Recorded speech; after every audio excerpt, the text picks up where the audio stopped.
You ask Tiger to solve. This deals with linear equations with one unknown.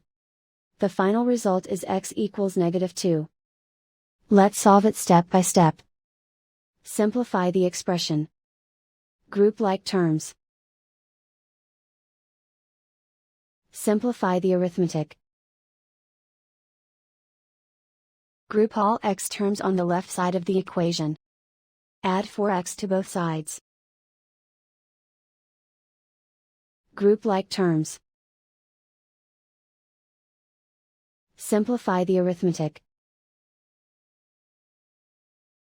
Group like terms. Simplify the arithmetic. Group all constants on the right side of the equation. Subtract 10 from both sides. Simplify the arithmetic.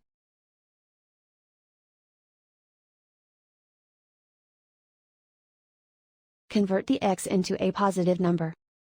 Multiply both sides by -1.